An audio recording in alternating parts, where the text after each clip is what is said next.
has been posted in accordance with the Texas Open Meetings Act. The time is now 5:01 p.m. The following board members are present: Tracy Miller, Allison Lasan, Angie Cox, Christy Hassett, Jenny Prosnick, Rhonda Timish, and Catherine Sells. I've asked Ms. Hassett to lead us in a prayer. Dear Heavenly Father, thank you for this wonderful day you have made for us. I hope that all of us will sit around this table and think of wonderful things that we're going to do for our students. Please keep our minds and questions focused on how to improve our students, how to help our teachers do so in the classrooms. I also would like to say a little prayer for Dr. Rogers' surgeon tomorrow. Make sure he's having a good day. Dr. Rogers, have a full and wonderful recovery, as quick on his feet as he can. And please keep everybody else in the district who might need a little nourishment in their mind, body, and soul. Keep them under your wing. And we say all these things in your name. Amen. Amen. Please join us in the Pledge of Allegiance and the Texas Pledge. I pledge allegiance to the flag of the United States of America and to the republic for which it stands, one nation, under God, indivisible, with liberty and justice for all. Honor the Texas flag.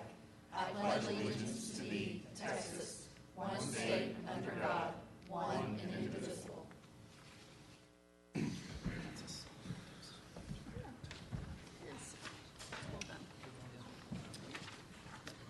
Persons desiring to address the Board of Trustees must fill out a speaker's card. No presentation shall exceed 3 minutes. The board cannot deliberate on any subject that is not included on the agenda, and I do not have any speaker's cards at this time. So moving on, Mr. Ball? No. Oh, do we? No, we do. Okay. Go ahead. Sorry. No, you're good. Mr. Ball? Go. Okay. All right. This item is the transportation services request for proposals. We have discussed this at a previous work session, and this is an RFP that's been circularized. There was a committee of quite a cross section of the district of people whose departments are significant users of transportation services, representatives from each grade span of our campuses, and this group helped us develop the request for proposals, and then they also helped us to evaluate the responses as they came in.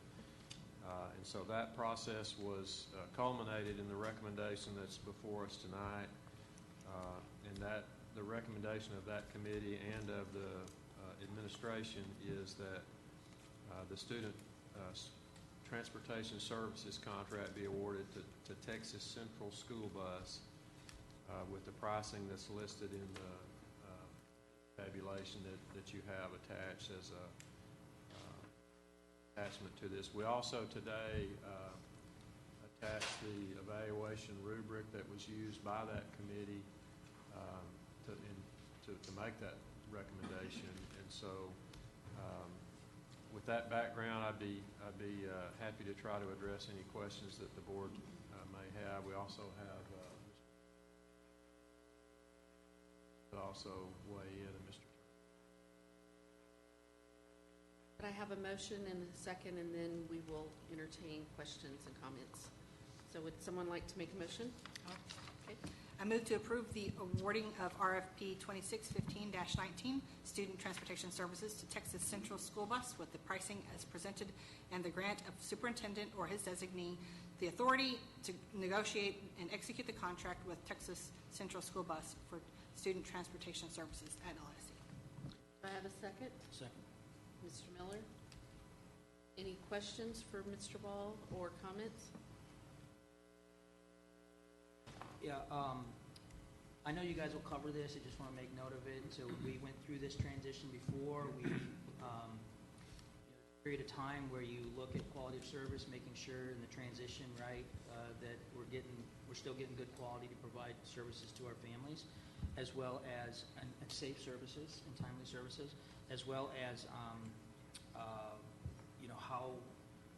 benefits. You guys may talk to us at some point about how they're going to handle the hiring of these bus drivers, right? Because when we did this last time, we had, even though we hired a lot of drivers from the previous company, we had a lot of problems with the CDLs, right? We were getting the driver's licenses, and then people were moving on to make more money. And I assume that we'll kind of just hear some updates periodically about how those things are going. We will do that, Mr. Miller. That's a great point. And I do want to take a moment and just thank First Student. I called them Friday night to let them know this was posted publicly, of course, and I wanted them to hear what our recommendation was going to be without them having to be surprised by looking at it online. And Mr. Verdreen, who's here tonight, assured me that they were committed to making a smooth transition. And we shook hands just before I sat down here, and he reiterated that commitment to me just now. I've also talked to Ms. Jessica Smith, who's also here tonight. Also assured me that they are committed to making a smooth and amicable transition, and we're grateful to them for that commitment. We certainly are committed on our end to making the transition in that manner. We're going to work hard to make it a smooth transition. And Mr. Miller, I would just say that we learned some things 5 years ago too, as far as transition. We hadn't transitioned to a transportation company 27 years prior to that. Yep. So with the assistance of the new company and the support of First Student, we believe we'll make it even a much. And let me echo my thanks as well. And when we entered into an agreement with First Student, I think there were some things that were very helpful. Right, we had a meeting with someone that works for them that used to work for the NTSB. They brought in some good stats about things like the benefits of riding buses, the safety of riding buses versus riding with a friend or riding with a parent. Those are some things that still are valuable to me today as we consider, or as we think about advocacy of our transportation options for our families, that these are good, safe options for them. So I appreciate that and appreciate their service. Great point. Are there any other comments or questions? I have one. Mr. Ball, in the proposal, the $83+ million over 5-year contract, I'm for my understanding, does that include the 2.5% increase that is listed? Does, yes. It does. So it includes Yes. the 2.5% and not the 3%. That's correct. As listed. Thank you. Anyone else? I have a quick one. Does this contract include something that for a period of approximately 5 years? Kind of discussed this before, that if we're not happy with service, is there something in the because we're going to be owning the buses, correct? Yes, the proposal that we'll bring forth at the December meeting will be in response to the RFP for the buses themselves. Mm-hmm. And we have had preliminary negotiations with the new company. We don't have there's not a draft. I mean, we do have a draft contract, but it's not near finalized.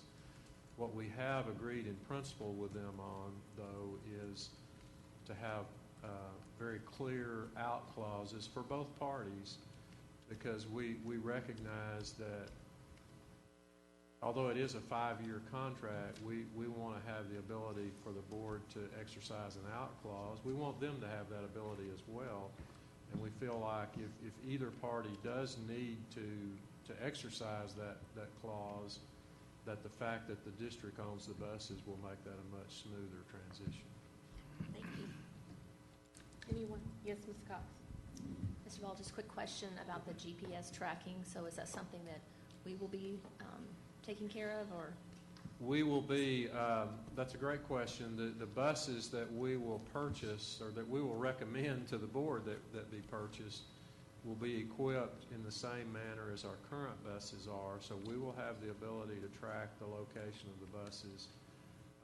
And we'll also be looking at an app, if you will, so that our parents, and we'll have to have some discussions about the extent to which the wideness, if you will, that we'll make that available. But we want to be able to have better data about where the buses are and when they might be expected at a given.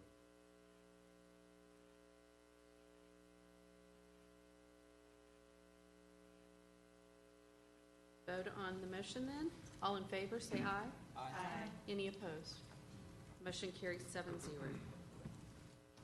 Moving on to our discussion items. Dr. Rapp? Yes, I'm going to ask Dr. Fitzhugh to go ahead and make her way up to the front here for our presentation this evening. In your folders, you have a copy of the presentation that she'll be going over with you as well. We know when this topic was originally selected, we didn't at the time have the dashboard update that we had on the regular agenda for last month as well. So we have incorporated some information in here based on that update that was last month also. So with that said, I'll turn it over to Dr. Fitzhugh. Okay, so one of the things that we've really worked on a lot with the deployment is making sure that all of our staff is well trained and has access, and so that's kind of where I'm going to start us off today in terms of the professional development that we've provided to our administrators thus far.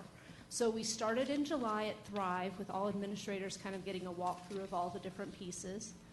We've since followed that up at 2 different AP universities, so all administrators, all assistant principals have had 2 additional trainings, and then at Principal U. What we've worked really hard to do with Dr. Miller is to link their learning to the content that they're learning during those APU sessions, so that way they're following up some of their discussions with data pieces and looking to see what kinds of decisions they can make. In addition, we have been meeting twice a month with EdUgents to evaluate our needs and to continue to develop additional views and to make sure that all the data is linking appropriately. We have created views for iStation within that already. They have been very responsive to our needs. They also work with several other districts that are trying to do similar things, and so we're benefiting from their knowledge in that area as well. So this is just kind of a reminder of what our school board dashboard is based on, the data pieces. So elementary is iStation and attendance currently. Middle school looks at attendance, discipline, grades, the PSAT 8, advanced courses and clubs. High school is broken into 2 areas, the college and the career ready. The college ready looks at GPA, AP scores, AP and dual course completions, Algebra 2 completion, SAT, ACT scores, and then college prep courses. The career looks at attendance, discipline, CTE courses, extracurricular activities, and community service. Currently, we're able to gather some of those pieces are not live, so we have to wait for PSAT 8 scores to come in. Those don't come in until January. Extracurricular activities and community service, we gather those at the end of year because we don't want to place the burden on the campuses to try to be providing that throughout the year. So we're trying to timestamp some pieces to kind of relieve that burden. Right now, the elementary dashboard is up and running pretty well. The middle school and the high school, we're still fine-tuning a few pieces. They're still working a little bit on the grades and the advanced courses for middle school. We've sent them all the pieces and identified the problems, and we're just getting it linked up correctly. So in your school board view right now, we're still continuing to make sure they're aligned. There has been a guide. I know it was requested for a guide to talk about what the data points are. Up in the top right corner in your view, there's a little I. If you click on that, it should pull up a Word document that kind of gives a little bit of detail as to what the metrics are and what the thresholds are. I'm able to update that as we make changes, so that's a really neat piece that we can kind of be real on top of. In addition, just to pull in how the data is looking right now, on the elementary dashboard, based on our beginning of year assessments with iStation, it appears that 83% of our elementary students are meeting their district literacy targets. Know that we don't have growth in there. It's the beginning of year, so growth is real small. Some of our students are showing a little bit of growth, but that's kind of based on where we are with the beginning of year assessments, and then our first to fifth have had a second round of assessments if they've participated. So future development, we're currently working with Edugents to refine some of our discipline views. That's ongoing, and I feel like we'll have those completed here in this fall semester. We'll still be expanding. I don't think we'll ever be done with that, but the ones that we're working on I think will be good. We're working on tracking usage. Currently, they are able to give us a view of how many times people have logged in, but there are some different changes in terms of if you don't hit log out, like you stay logged in a long time, it's only counting it as one. So we're kind of working through some of those different pieces of what does it look like. Grades, I anticipate that grades will be up and ready by the spring. I'm hoping that middle school will be this fall, but we're just having to make sure with the way our high school schedule runs that we're pulling in correctly.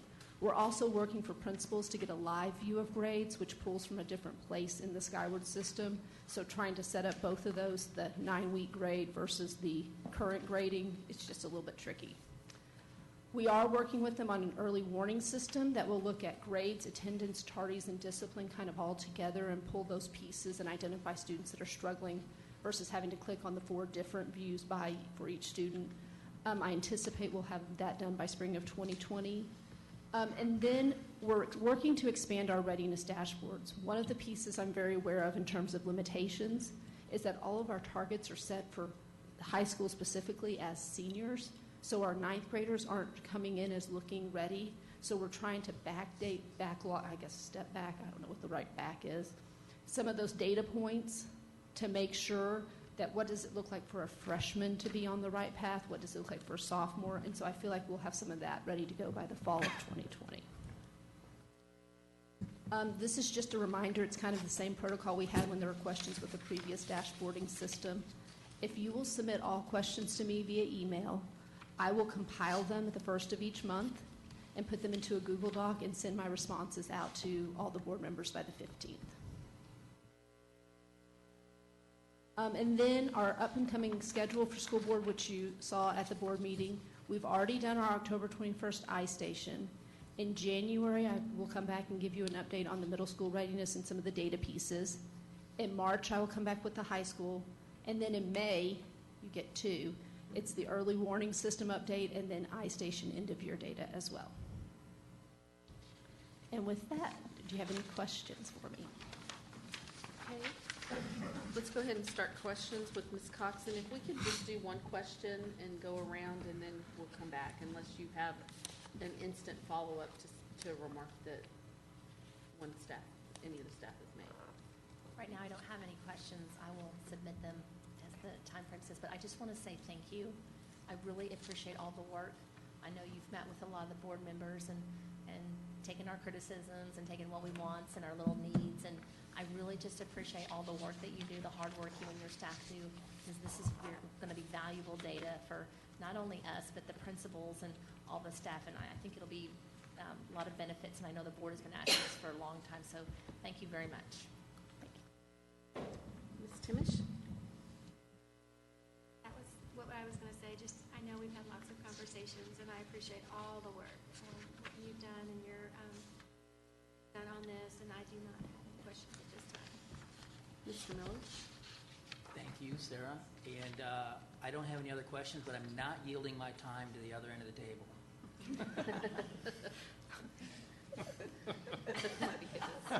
Okay, Ms. Lasan? No questions, but thank you. Ms. Prodsnick? I do have questions. I'm curious, with you were talking about the grades for middle school, et cetera, and Ms. Hassett, remind me if I am incorrect, but when we were in that meeting, when we were selecting, there was a representative from Skyward there who said, this is seamless. Curious. So we've identified where to pull in, but getting it to pull and calculate correctly to make sure that we're rolling up, because what we're looking at is how many kids are passing all of their core areas. So we've identified the field, but now we have to make sure that we're pulling in and looking to see if ELA, if math, if science, if social studies, then yes. And so those are the pieces that we're kind of tweaking there. The piece that is not as easy is the stuff that we're working on for the principal dashboard views, which are the live grades, because those aren't posted in Skyward. Somebody tell me if I'm using the wrong words here. They're not posted in Skyward, so you have to go in a different way to get those. We're asking for something a little bit different than what they have used in the past. So is that is that on Skyward? Or, I don't, at this point, I don't know that it's on anyone. Okay. It's part of us. We have certain things that we believe are right to do with the data points. Okay. And so we are working with Edugents, and they are working with Skyward to make sure that we're able to do that and implement with integrity. It's kind of that disconnect. There's the tech world and there's education world, and how the two mesh and we are able to use the data pieces. That's where we're in the middle of it. And so we're really at the front, and we're pushing to make sure what we say we're showing is right. And so those are the things we're fine-tuning. Bassett? Just a couple. Mine actually is the same issue. Skyward, I know that teachers occasionally have to tweak how they enter the grades because it doesn't always enter. There's some voodoo that goes on between the teacher grades and Skyward. So my question is, are they going to have to do more voodoo? No voodoo.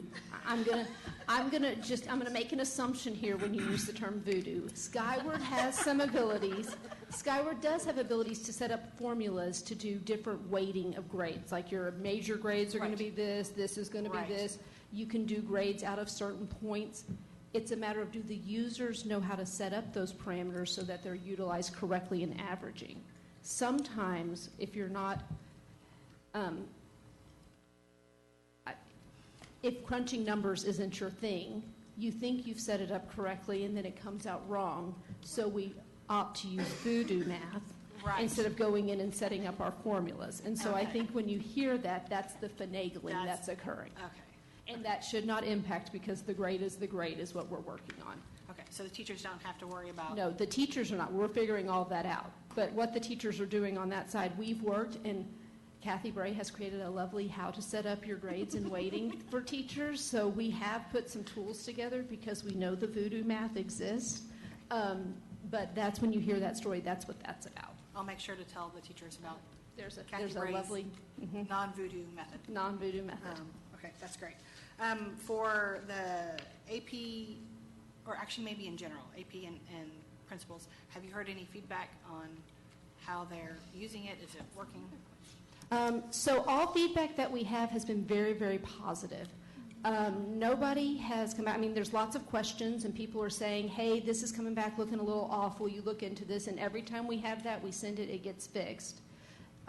I really, truthfully, everybody prefers to use that. We have other tools, and every time they call, they're in Edugents. That is their preferred. They like the way it looks. They like the ease of it. They like that they can get all their student data.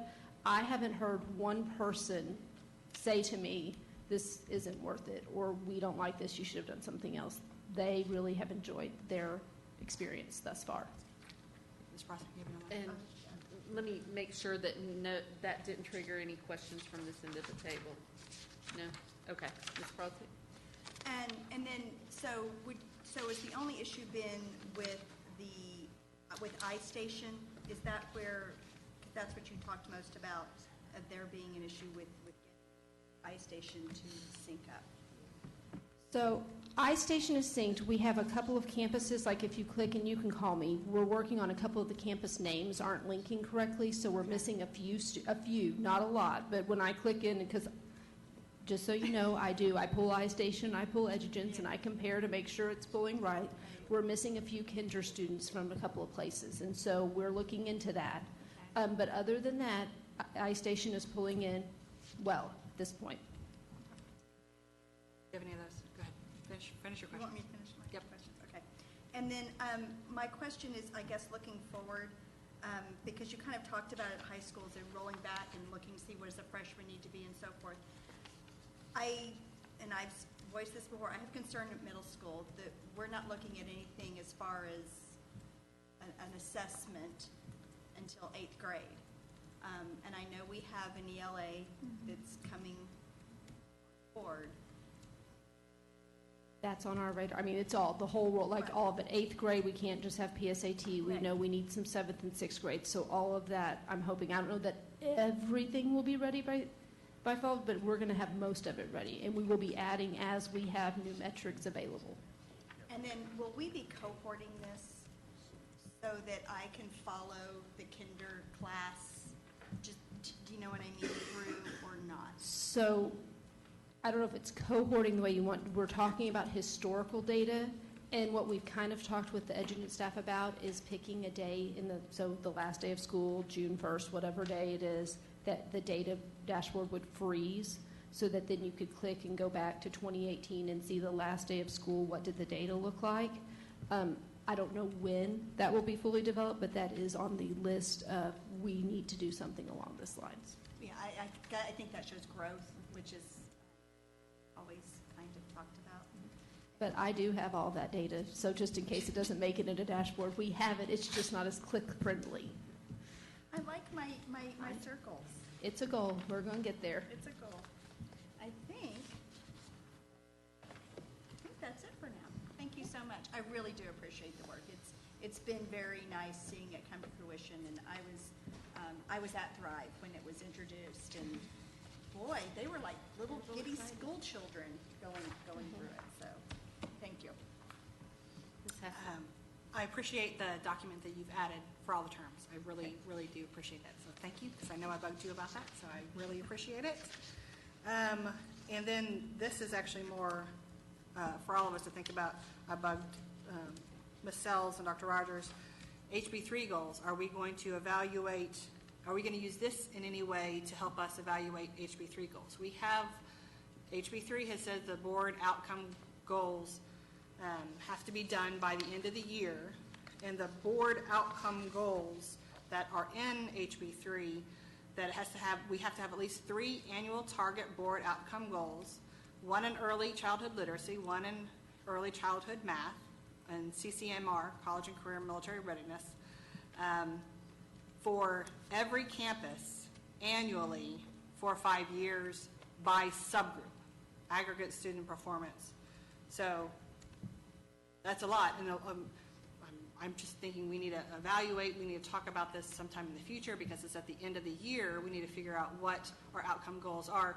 We have a lot of these that we could use in CIP already. Those are already in the aggregate student groups. Do we want, I just think since it's due by the end of the year, we need to have a discussion on that at some point in the near future, because I'd like to be one of the districts who does not wait until the end of the year to do so. We do have different groups of people working on those requirements with HB3, because what we know is that you need us looking most likely at the data so that you can consider what those outcome measures could be. So we've broken up into small groups by early literacy, math, and CCMR, and are studying the templates that have been provided in the House Bill 3 guidance, and also making some phone calls to TEA for some clarifications about what does it mean when they say goals for every campus and things of that nature. So we are working on that currently. Great. In order to Of course help you provide y'all with information to consider. Appreciate that. I just didn't know if the rest of the board members knew that it was due at the end of the year, so we need to eventually talk about that since it's The timeline is. what the timeline is, and so that we're not one of the last districts to implement is my thing. And then I would like to definitely concur for you and staff who put in long hours on the dashboard. I really appreciate the way you've structured the dashboard in terms of it's not a gotcha as to what a child or a campus has missed, but it's an opportunity that we as adults can still strive to help our students with. To me, that's a mind shift, and it's huge, and it's definitely student-driven, and so I really appreciate it, so thank you. No other questions, just. Oh, Catherine, yeah. Go ahead. Ms. Well, Ray. just from using the dashboard and some of the things on here, are we going to have a session to go through that, or should we ask for a training session? If you would like to set up some time, I'm happy to walk through Okay. with anybody at any point. I'll set up a meeting. That'd be great. I mean, we could even do it just a Zoom thing. Right. That, just email me, let me know what you need, and I am happy to walk through. Anybody else? Just, I concur that we appreciate you. You know, I think that LISD has a huge crown, and it's filled with many jewels, and you're one of those shining jewels. And we appreciate every bit of work that you do. So, anyway, I didn't know how else better to put it. Can you get up now? I don't know, it's going to be. Sorry. And I feel remiss in, some help, I feel Queen, remiss or- in not saying, the technology team has been a huge support in mapping Yes. all of this out, and so it really has been a whole village putting this together, and so I just want y'all to know that everybody has spent a lot of time on this and She done a lot does of have good a work. great team, Yes. and we're fortunate that she leads it. Yes, and please share that with them. Thank you. Now to Mr. Colbeck. All right.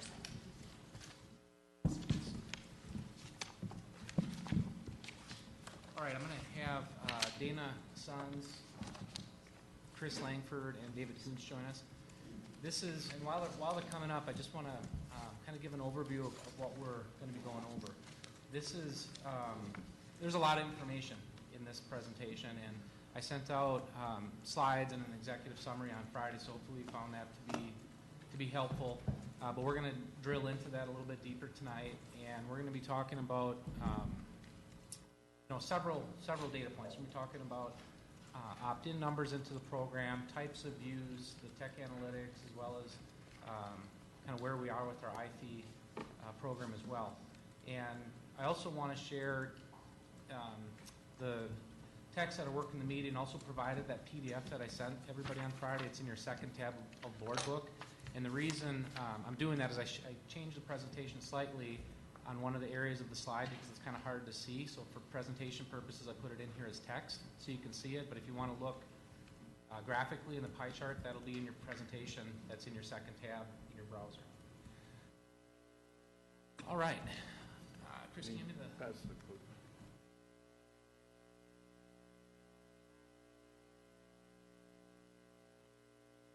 All right, so on our mobile learning opt-in program, this shows some trend information based upon students opting into our 1-to-X program. And these numbers were taken in October, which I think was late October. And what's significant about that is we would have finished up all of the iPad deployments in grades 4 through 12 in the 1-to-1 program. So this should have been after all of the new technology had been rolled out. Some I guess data points in here, which I included in the executive summary. Overall, opt-in values are up.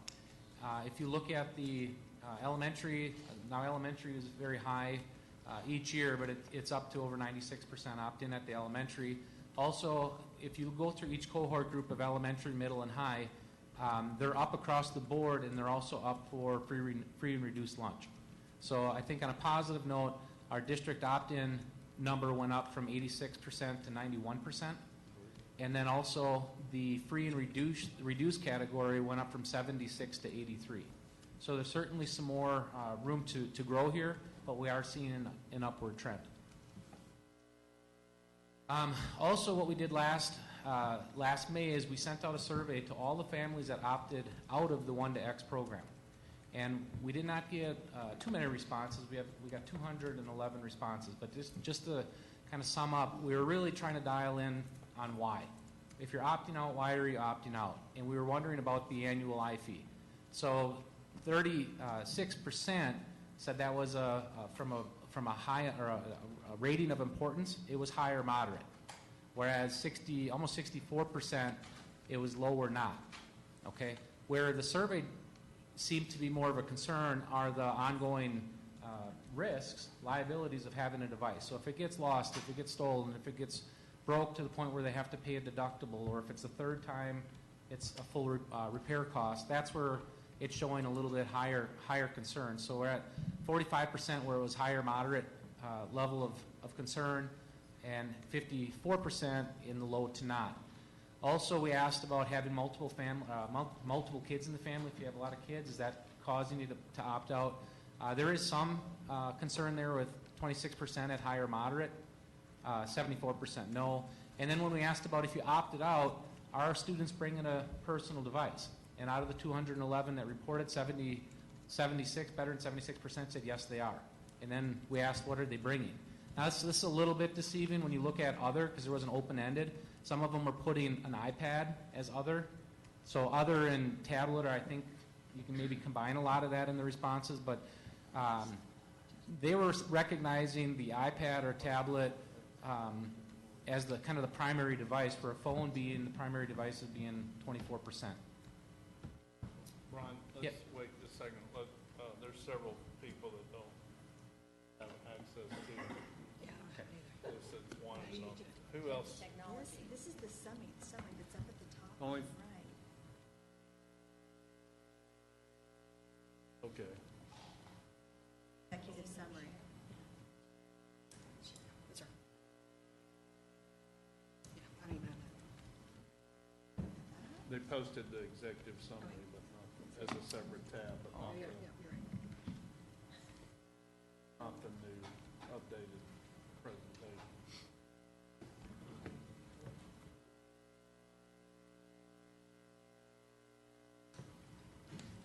Sorry about that. Give me a second.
I just sent you the other file.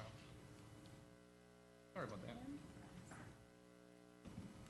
you want me to go on to the next one? I'll put it on, or you want me to wait?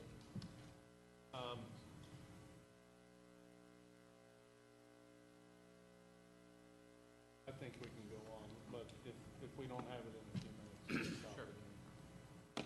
Go ahead.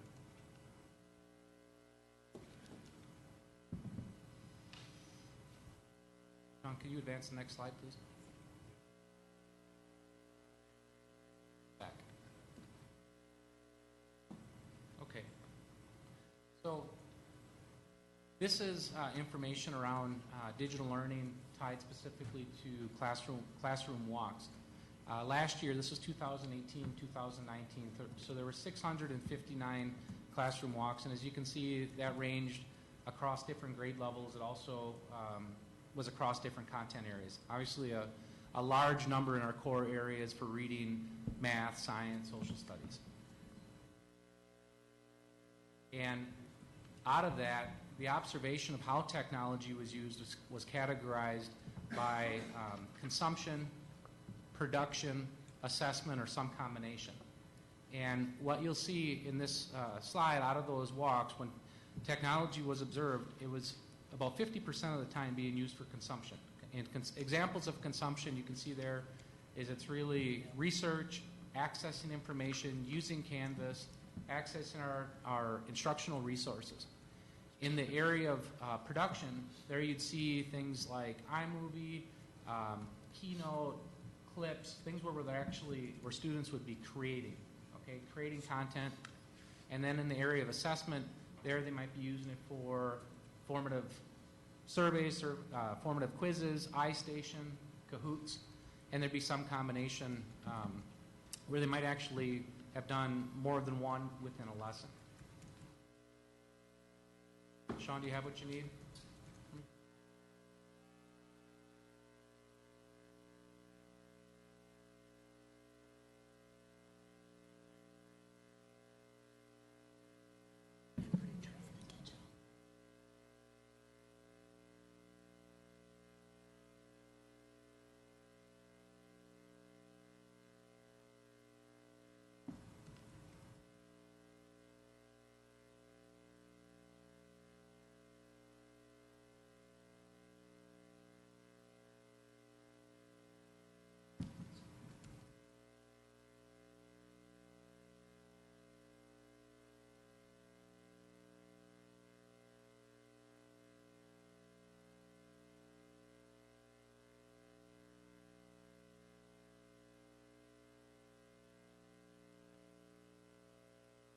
So as we kind of transition and we talk about our proof of concept, so as we were talking about how to start looking at technology usage, this slide should look familiar. As we were talking about the proof of concept with Splunk, as I was sharing with the board at the time, that's a complex system where we're ingesting a ton of what we would call operational data into that.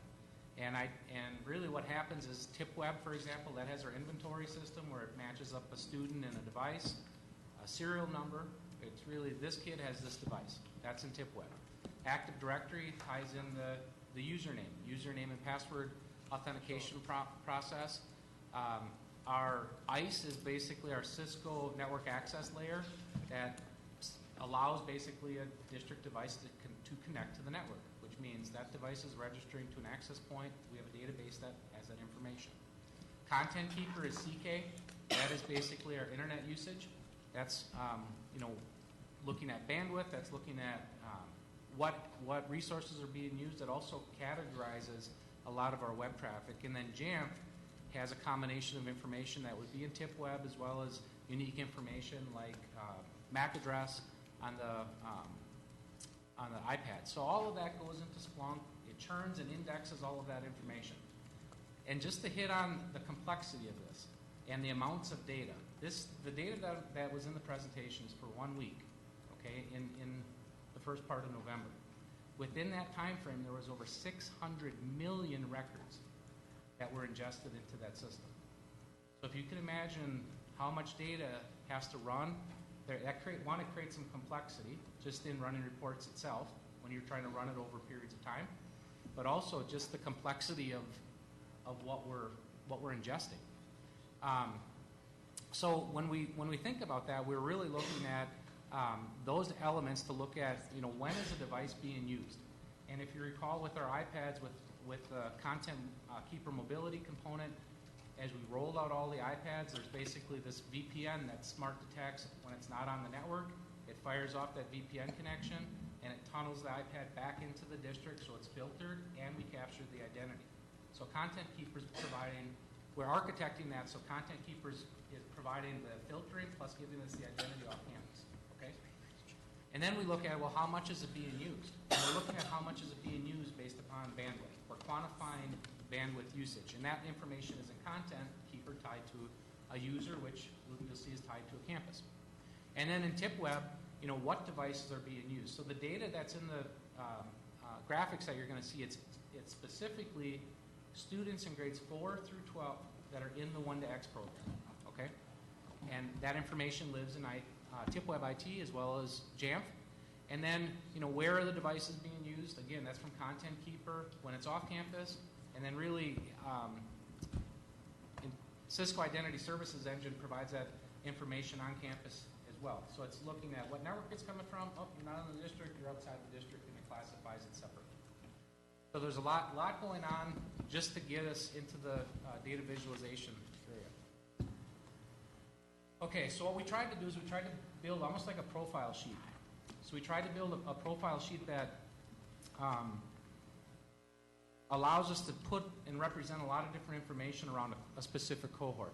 So if you look at, for example, in the upper left, that'll list the cohort group, okay? Our cohorts are basically the district, elementary, middle, high, or feeder, okay? So we'll go through that. Broadband at home is the questions that come off of Skyward. So when parents fill out the back to school form, we survey every family asking them, do they have broadband access at home? Yes or no? And then the opt-in percentage is the number of devices, or the number of students that are eligible in grades 4 through 12, what percent are opted in, okay? Devices on campus, this is a very interesting metric, and I think it's one that's pretty unique to what we're able to do with Splunk, is that it's saying if they have a device issued to them, and they're in 4 through 12, is it registering on our network access points daily? So on a week average, it's telling us what percentage of those devices are coming to school, okay? MDM heartbeat, that's basically saying, is the device on and is it connected to a network? One variance on that one is we look at that over a full 7-day window, where the other one we're looking at over only during the school week. Otherwise, it would skew the data. Average daily bandwidth looks at the average bandwidth in megabytes by user, and then average daily bandwidth per student is by campus.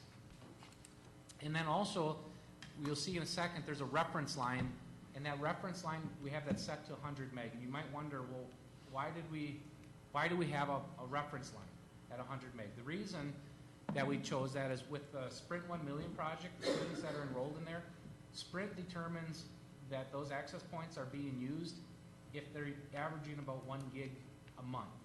And 1 gig a month comes out to about 100 meg a day, okay? I'm sorry, 3 gig. State that. Sprint says 3 gig a month would equal about 100 meg a day, okay?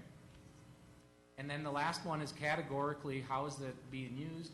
So Content Keeper has categories of education, plus over the years, you know, every asset that we have in LHub that kids are logging onto, plus probably 10 years worth of creating custom allow lists where we're not blocking, those we're all categorizing as education, okay? So let's take a look at this a little bit closer. I want to point out a couple things. I already touched on the school days. That's it only looks at weekdays, okay, for the 1 to X.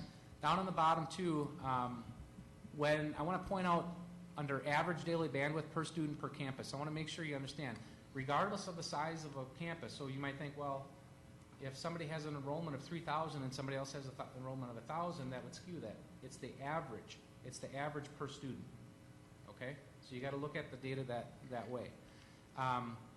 Also, with the usage on campus, so for example, if students were using their iPads after school on campus or on ESD or during ESD, that would actually be considered on school or on network use, okay? And then the categories, I want to point out, and this is a big one, that bottom yellow point is many non-educational sites we're already blocking. And I think there's maybe a thought out there, well, God, so many kids are using their iPads for Netflix or watching Hulu. I mean, we're already blocking that. So that type of stuff isn't even in the data set. We're also blocking a lot of different game sites that come up. And YouTube, when you think about YouTube, we do allow YouTube at the high school, and it's in restricted mode. So it's very limited on what you can access. And then also we implemented a new feature called Teacher Approved. So when a teacher actually finds something that is deemed educational, we give them the ability to flag that, and it's approved. So really everything else in YouTube is blocked. So it's very focused on educational use. So this is the subset for district average.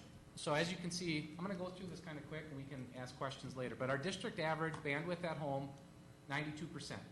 So 92% of our families say they have broadband at home. Out of the students in grades 4 through 12, we're at a 91% opt-in rate. Our devices on campus, we're averaging 85%. So 85% of our devices during that week are coming to campus, okay? 85% of the devices where students opt in are coming to campus. 82% are picking up an MDM heartbeat. And that doesn't surprise me that that's a little bit lower because, one, that runs on a 24-hour policy. So if somebody's doesn't have it connected to the network, or again, we're doing that over the weekend, that number is going to be a little bit lower. So that doesn't surprise me. Average daily bandwidth. So our average daily bandwidth across the district is 283 meg a day. Okay, that is being used. Now this is very interesting on the bottom one. So it's representing total use, but the blue use is at home. Blue use is at school. Orange use is at home. So as you look through it, the at-home use is actually very high, okay? And we discussed this as well. Michelle Jacobson's not able to be here tonight, but we were talking about the data, and when you think about the teachers engaging with the students and being that expert in front of them during the school day, that doesn't surprise us. And, you know, kind of reflecting on how our own kids are using the technology, I do see it being used a lot at home. So I think there's certainly a trend there. Educational categories, this is what was different on the slides that I sent over the weekend, or on Friday. I tried to put this in text so you could see it a little bit better. So here, education educational use categorically, 60% of the use, all use is education, 40% is other. And other is based upon how Content Keeper categorizes it. So for example, business-oriented, there's going to be elements that are educational that are falling in other. It's just that we don't have every single website categorized. So for example, at the high school, they may go to, they may be researching a business for a report. Maybe they're researching Johnson & Johnson. It's going to show up as a business category, okay? So those types of things would be very difficult for us to quantify. And again, this is just giving us some baseline data. Mr. Colbeck? Yep. I have a quick question about that graph. Sure. Is that, and I guess it'll go for everything, so the axis at the bottom, is that the dates that you have right down at the bottom of the slide? Is that what that is? That is campuses. It's campuses. Oh, okay, by campus. Each Got bar it. is a campus. Okay. Yep. And we'll get into the campus breakdown as we get into the cohort. Okay? But this is just showing basically a district baseline. So by campus, and it's for these, Yep. for this, okay. Okay. So this is our elementary cohort. So broadband at home, 90%, opt-in, 96%, 88% of the devices that are opt-in are coming to campus during per day, 86% heartbeat, 288 meg per student. And the education category is 80%. So 80% of their internet usage is registering into the education category with our elementary cohort. At our middle school cohort, broadband at access goes up a little bit, the opt-in number goes down a little bit to 92%, devices on campus are about 85%, MDM heartbeat is 80, our bandwidth per student goes up to 314, and our education content category goes down. Now that, we had talked about this as well when you look at education category for elementary, middle, and high. And if you think about our approach to restrictions, we kind of have this gradual release where elementary is super, super defined, right? If it's in the App Store, I should have said that earlier, everything that's in our App Store is in that education category as well. And there's just not a lot outside of that that an elementary kid would be able to access. So that number is very, very high. And in middle school, it drops off where we pull back on some of the restriction, and then high school pulls back even more. So if you look at high school, broadband access at home is very high, 96%. 85% of the students at the high school level, almost 86, are opting in. Devices on campus are at about 74%. The MDM heartbeat is 70, and we're at 242 meg average for the high school cohort. As you can see, the usage at home as well as at school. And then here, like I said before, your education category goes down a little bit with the high school level. So now what we're going to do is look at this data by feeder. So in our Flower Mound feeder pattern, 99% broadband at home, 95, almost 96% opted in, about 92% of devices are showing up on campus per day, 87% heartbeat, 223 meg. And this would be your campus breakdown by feeder pattern. Educational category would be 61%, which makes sense if you're at kind of 80, 60, 40 trending. For our Hebron feeder, again, high broadband access at home, almost 97%, and 88%, almost 89% opt-in, 88% for devices on campus. The MDM heartbeat is almost 86, 291 meg average, and there you see the peaks going up and down.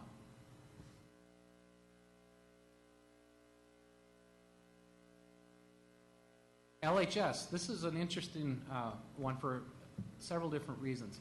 Broadband access at home drops down a little bit. Opt-in percentage drops down.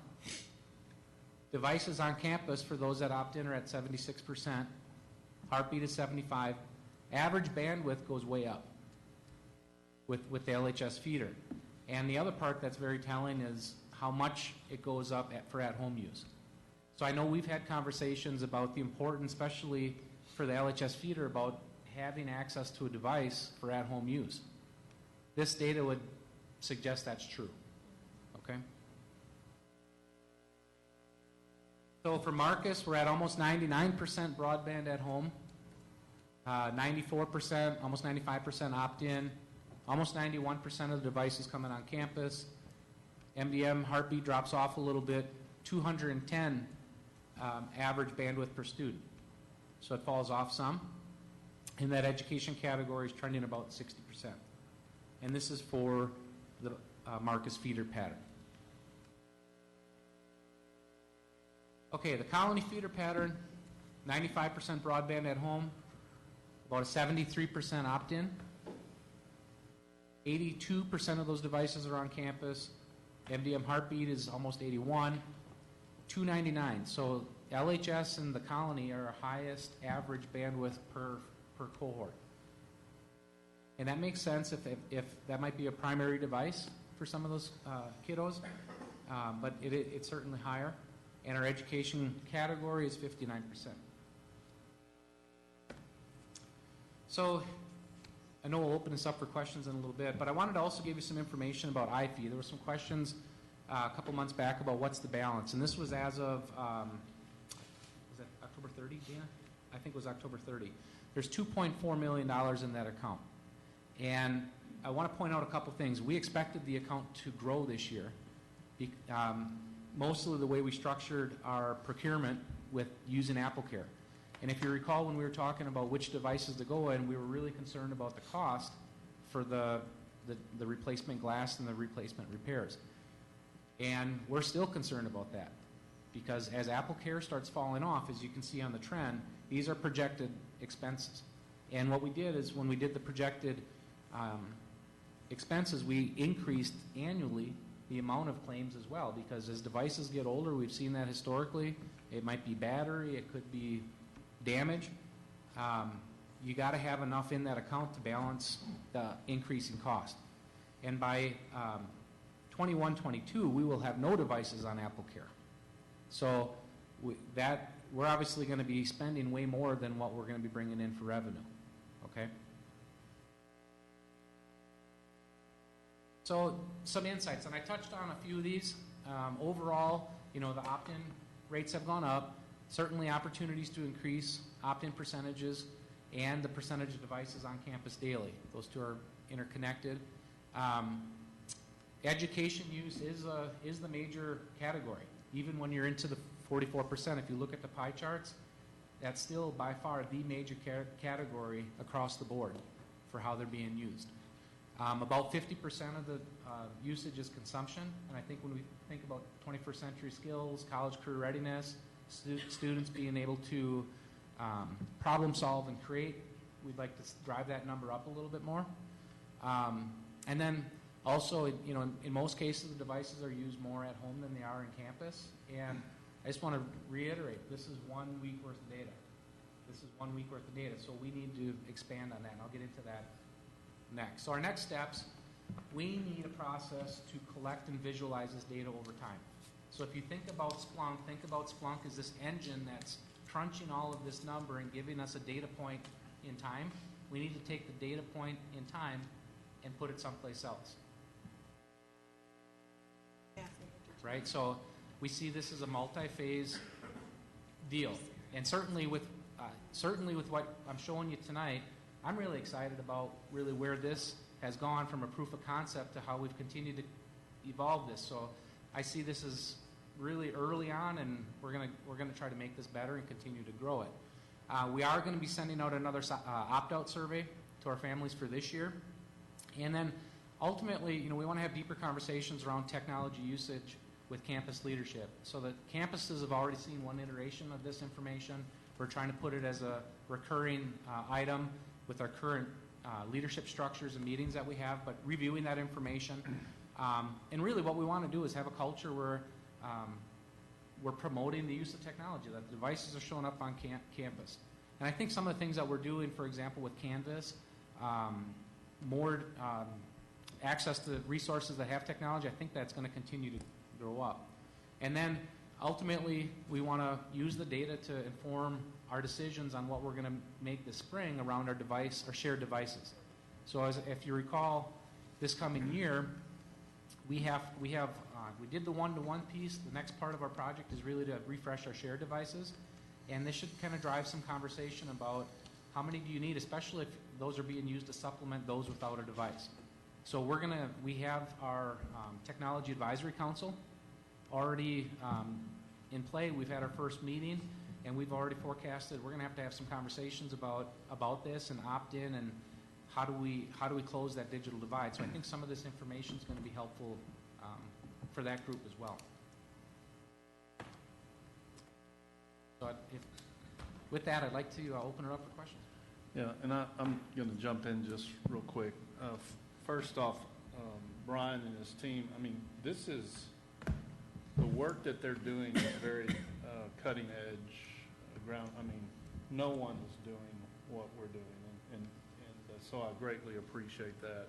And we need to do the work. I mean, I think it's important to continue to tell the story and to make sure that our technology is being used for what we want it to be used. And, you know, I think the good thing about these individual campus reports and feeder system reports and so on is we can focus on some folks that need to do a better job of pushing the use of technology in our classrooms. You know, one of the things, and Brian alluded to with this tech council, that's alarming to me is still the opt-out rate, particularly in a couple of our feeders. And, you know, and he's going to use his council to focus on that and try to answer that, but we've got to figure out an answer for that, because we cannot continue to have 30% of our students opting out or our parents opting out.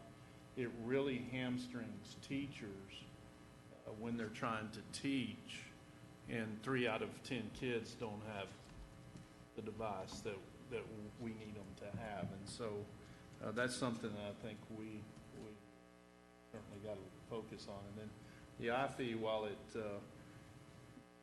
seems large, you do have to remember, as Brian said, these first 3 years are, you know, a lot of those costs are being covered by Apple Care, which will go away, you know, and that was planned that way. And so, you know, in years 4 and 5, as devices get older, there will be more breakage, more wear and tear on the devices, which will mean that those fees will come into great play and help us weather the storm until the next wave. So anyway. Okay, we're going to open it up for questions, and once again, if you could just limit your question to one, and we will go around again. So Ms. Timish? All right, thank you, Dr. Rogers. I appreciate it. Is that, I think for me, looking at our numbers for the Colony and Lewisville High School, what we know those are the greatest needs, and we're wanting to have technology in the classroom, we're not meeting those needs. Strictly just finances? No, it's not strictly finances. I mean, some of the open-ended responses that we received, you know, some families just, they don't want them bring their device to school, or they're concerned about, you know, improper use or kids making the wrong decision on what they're accessing. So there's some other areas in there. It's not strictly cost, but I think cost is a concern, especially in those 2 feeders. And I think, Ms. Timish, with the previous survey, the N was 211, right, which is a decent sized survey, but we need, which is why Brian mentioned that we need to survey again and try to get a larger glimpse into the reason. I know parents, it may not be the IT that's the limitation, they just don't want the responsibility of that device as far as the cost, you know, possible replacement on the second time, and so there's a lot of different factors, and I'm not for sure that somewhere in the future, and you know, the bad thing is it flies into the face of the data as far as those are also the kids that are using the device the most at home and need the device the most at home. I'm not for sure in some of our schools in the future we're not going to have a classroom to help make sure every kid has access at least. Those are conversations for the tech council and further conversations for us and the board, into the future. But it's something we're going to have to look at. I mean, we cannot continue to have 2 out of 3 kids have the device. Because I absolutely agree with you, because, I mean, I think for me, I'd almost say it's almost heartbreaking to know that these are 2 of our campuses that would need it the most. We know that we've done so much to work with these campuses, and yet they're the ones we're not serving. And so I really hope that our committee and are looking at this, if there's an opportunity to problem solve this, because we just cannot continue. I agree with you. And it's not that we don't want to serve. No, we've got to figure out the right service model. Correct. So, Mr. Miller? Yeah, so there's a lot of good stuff here. Since we're only getting one question, I'm going to go right to the heart of it. But we're 5 years and 6 months from the technology work session that I keep referring to, and this is, by far the best as relates to usage, app usage. I'm going to push back a little bit on, first of all, I'm not sure what the Tech Advisory Committee value they have in getting kids to use the devices. I mean, we're more proficient at that in LISD than they are. We know our community better than they do. They're not going to bring any new ideas that probably we couldn't all sit here for a couple hours and come up with. It seems to me that this, and the survey count, I don't know what's the 211 against what population? Would be, what, this has been 2018, so, couple of thousand. yeah, So 14% of all the kids in So the it's grades 10%. work. So Yeah. I don't think that's a good sample size for this. I would just offer this. I think that, Brian, you talked about this at one campus last year. As I ran those numbers over and over again, the number of kids at that campus, 4th and 5th grade, the number of kids, 30 at an elementary school like that didn't have devices, that's well over 10%. And it seems to me that the campus, by the way, that campus has had some problems. And so when you look at this, it would seem to me that the campus would want to get together and maybe use its BLT and reach out to parents, right? Use communities and schools or use counselors or whatever mechanism, reach out to parents a couple times and see, and it has to happen a couple times a year, right? So early on, it might be the usage fee, because rent's due. Later on, it may not be the usage fee in November, right? It may be something else. And I think that continued kind of full court press from the campus, respectfully, with the families to really kind of, where are you at? Are you interested in doing this? Because those numbers in Lewisville and the Colony, I don't even think we need to wait for a committee. We should be doing something. There should be something that we're hearing from that feeder that says this is where we need the district's help. Because I agree with you, Dr. Rogers. I don't know how a teacher does it. If you especially when you get to high school level, you may have 30 kids and 40 kids in a class, and 5 don't have the device. It's a lot of work for that teacher. And so I just, I don't even know if you need to come back to us, but I would just encourage, I think there's a way to find out more on why they're not using devices and get a higher receptivity of those that are declining.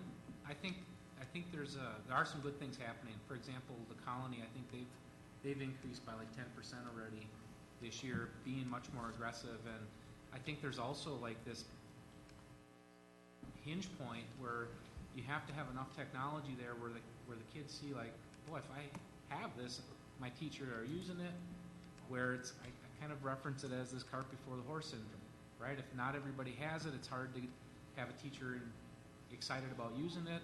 If the teacher's not using it, kids don't opt in. So I think we're seeing, especially with some of the targeted professional learning and teachers getting excited about using some of the tech, I think we're seeing an impact already. But I think you're right. We got to continue to move that forward. But some of the successes we've had this past year, I think we can keep building on. And Brian, would it be fair to say that until we were able to pull this data and put it together, while we knew there were probably some strengths and weaknesses by just experiences and phone calls and emails, we didn't have real good data to say, hey, there's a problem at this school. Correct. Yeah, we need to help fix it, but the school needs to take some ownership too. Yeah, so I agree. I think we knew in 2018 where some of these problem spots were. This is definitely a better view. Listen, I think that when we look at the numbers of those that, of the percentage of the 211 that actually responded, that said usage fee wasn't an issue, again, I'd push back in looking at the numbers from Lewisville and the Colony, because I think what you're probably getting is people not willing to, that is a reason, right? I mean, there's a bit of,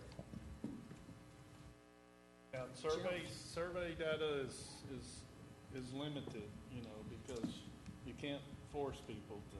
and that's why I would like to hear more about what each of the campuses is doing. Yeah. Because I think that if the campuses know the board's taking a look at this, because it's an issue of closing the digital divide and closing the achievement gap, then we might have some more accountability. I mean, I just think that, you know, if we put a full court press on this in the next, after Thanksgiving, I'll bet you we would see that take rate go up substantially. Maybe not 100%, maybe not 50%, but of those that are not using the devices today, I bet it would go up substantially. And I'm not, it's not clear to me yet that the campuses really know how to articulate the layering as it relates to subsidizing that $40, right? Getting it down to 10 or waiving it if necessary. You guys would have to, or the assistant chiefs would have to have a better feel of each campus's ability to articulate that, but that's one where. Well, it's pretty simple. It's in the playbook and tells them exactly what they have to do to Yeah, but down to $10. we're talking about feeders where we know we have some challenges, and we're assuming that those parents are reading those books where sometimes they're struggling with other issues. So that's, I know it's in the playbook, you're right, but. I got you. I'm talking about the campus people know that, hey, Brian, you haven't opted in, as, you know, I mean, they could talk to the student and say, well, you know, we can't afford it. Agreed, so And what do we do to? the campus can mitigate that. Right, so. and I'd just like to understand how we're doing that at the campuses, right? Okay. How we're doing that mitigation. Okay, let's move on. Ms. Lasan? I kind of have to ditto a little bit of what Mr. Miller was saying. I think it would be good to kind of get to the meat of what's going on with some of the campuses, because sometimes and had a personal experience with that, but that's for another time. I did want to say, just make a comment. First of all, I just want to say this is awesome. I think this is so great. I wish I could come up with a question or something for you guys that are just decaying and you're sitting there. They're hoping you don't. But, this is just so great. And it's crazy to me to think this is just one little snapshot in time. And I'm sure all of us, especially more at this end of the table, could probably ask a million different questions about, because I know I have them, about all the little different data points in here that's coming out. It's so interesting. But I guess the thing I was going to comment about was the deal about YouTube. Is that, so it's just in high school where y'all kind of loosened it up a little bit, or is it in middle school as well? Oh, yay, I found some reason. There we go. Yeah, so YouTube is only available for high school students. It's Okay. blocked for elementary and middle school.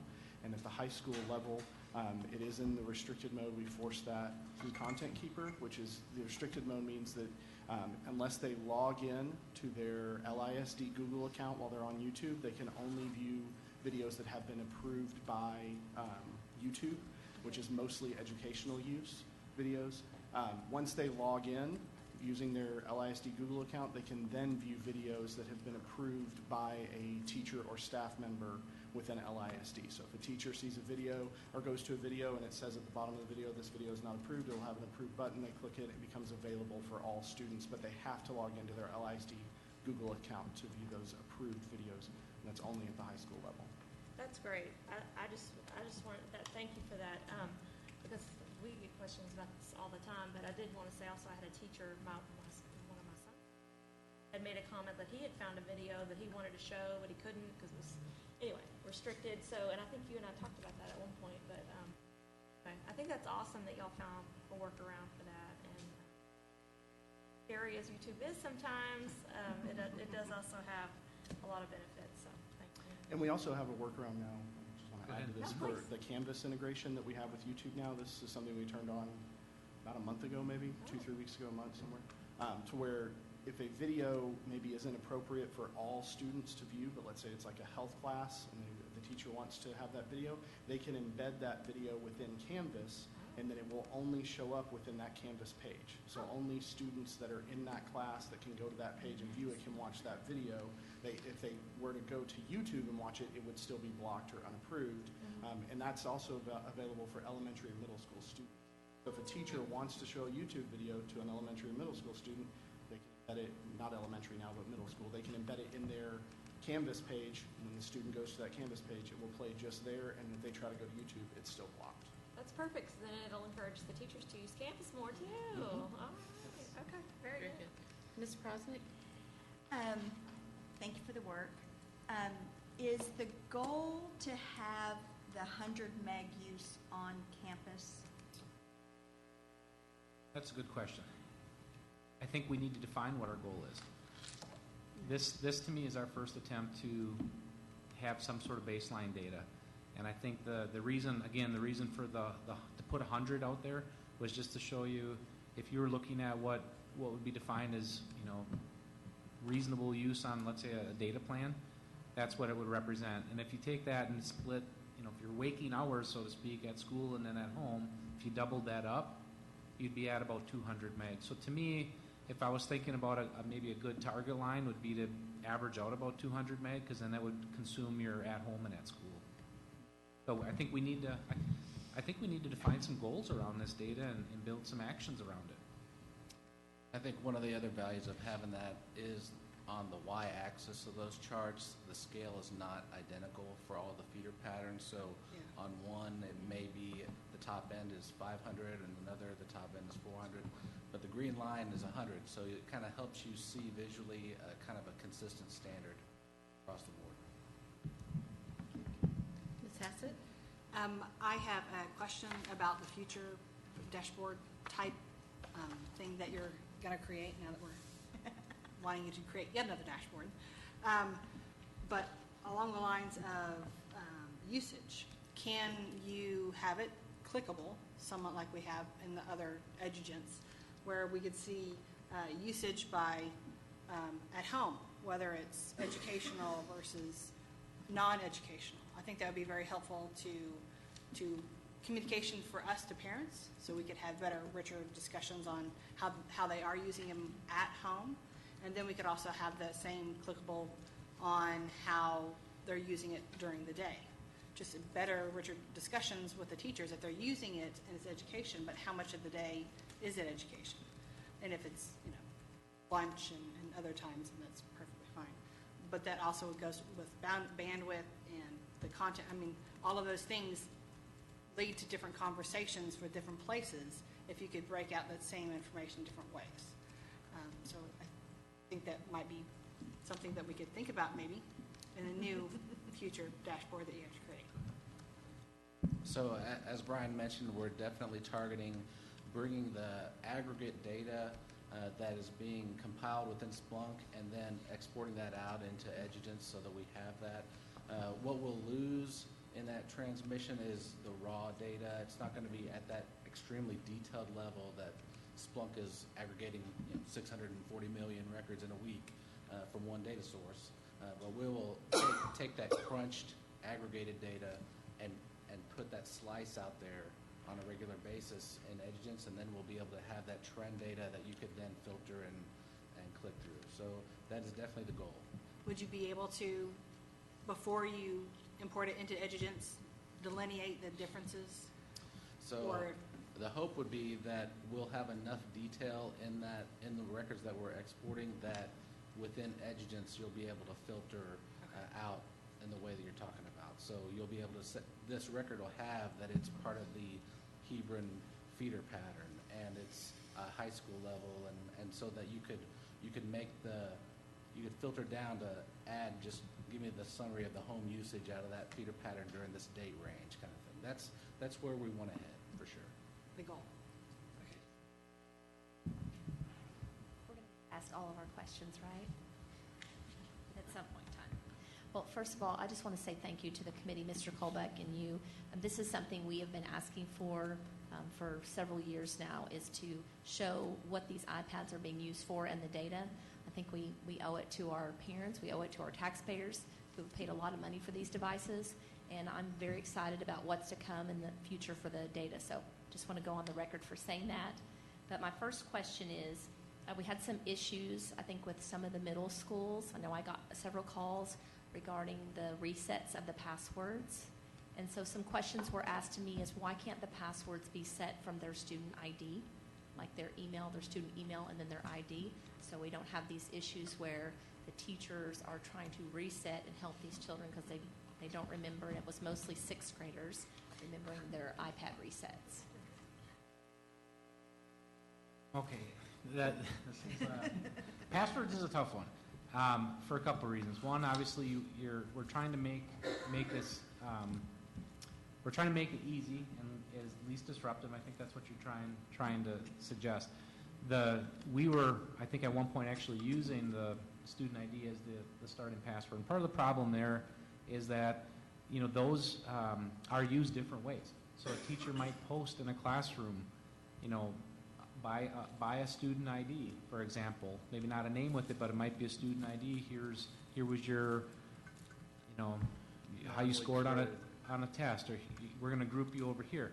Kids over time learn that. And unfortunately, and I think some of you actually probably experienced it, unfortunately, as board members, where we had some students, impersonating other students, sending some really distasteful stuff.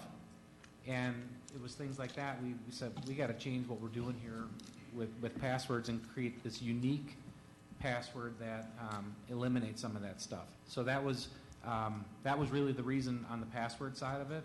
And I think there were problems this year with the rollout of that, and I think we learned a lot from it. We implemented a new process where we were randomizing that. We realized some of the characters we used in the randomization created confusion. If it was it an L or a 1, or was it a 0 or an O? Those types of things we're gonna try to omit. So and we had some issues with the service, but we fixed those. And quite honestly, the feedback I've gotten from principals and teachers on it is they really liked it, because we also created a mechanism for teachers to reset a password. So if the student's in there and maybe mom and dad said, I want it changed, and that happens during the year. Maybe a kid told another kid, and mom and dad know, I want that changed. Well, the teacher can do it. Simple portal, they can do it. So those are some of the reasons why we've changed. Were there issues with it? Yeah, but I really think we've learned a lot, and I think it's going to be better for next year. Do you guys have anything to add on the password piece? Well, I would just echo that we did learn some lessons, and I think we're going to make it a better process. I do think that some of the pain was just with change, that we've tried to add some tools to make things better, give some more power to the people in terms of allowing students and teachers access to do password changes more easily themselves at any point. So I think those things in the long run will be a benefit.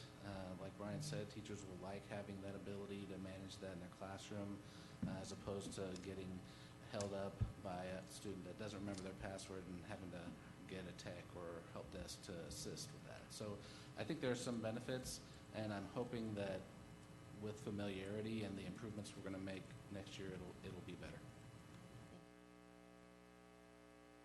Thank you. So I was wondering if it would be possible to get the breakdown of the opt-in by grade level, so that when we're looking at this, if, as our teachers in our classrooms are getting more excited and involved with technology, is it possible that our seniors are the largest class of opting out, but then we can start to see the growth in the freshman and the sophomore? Conversely, if it's our freshman class that's the biggest opting out, we know we've got a problem. But I think that might create some positive momentum, I'm hoping. But if we could have a breakdown just of each grade level to see where, maybe I think that would help. We can do that. Thank you. I have a question, but I'd like to amend that. And actually, I not generally wanted to ask for this, but I'd like to see it at the campus level. I think that would allow us visit campuses, again, not going to get to us managing, but it'd be good to understand if a campus is having an issue there. It might, it's like if it was in the profile for us privately. When we look at a profile and we look at clubs, for example, we'd be like, hey, what's going on with your clubs? You guys seen a big increase at this school. That's great. Really tracking well. I think this is one where we could just have some, meaningful conversations. Maybe there are things that we'll learn in this process. Here's my question. SMS and email on the devices. Do we allow the kids to have SMS and email on the device? Outside of the email outside of the browser? So the email app, I guess. Yes, every student has a Google Apps account. SMS, no. So like your Apple Messenger app, WhatsApp, all these different type of SMS messaging devices, we're blocking those. The one exception to that is it's not SMS, but FaceTime is still allowable. And at one point, I think this was even before, right around the time I started here, we had blocked FaceTime. And we had parents really reach in and say, that's like my only mechanism to communicate with my kid. So we actually pulled back on that. So FaceTime, if they have a FaceTime account, they could FaceTime with a parent or somebody else. Email, that is, like I said, every student has an account, and that is really an important piece, because when you think about using Google Drive and sharing and collaborating docs, the email side, everything is triggered off an email. The communication, the collaboration, easily notifying. So for example, if a teacher puts all of us in a group, one student might go ahead and create something and they're going to share it out, well, they use the email address for it. So they do have an email account. Okay with the Google, it's the email app on Apple that, as long as we're have some ability to track it, the usage like you're talking about tonight, and then you're using Google Apps, right? You can say, well, they're using Google Apps, right? It's just, I think about, we see kids, we hear about kids vaping in class, that type of thing. Well, then if they have email or whatever, they're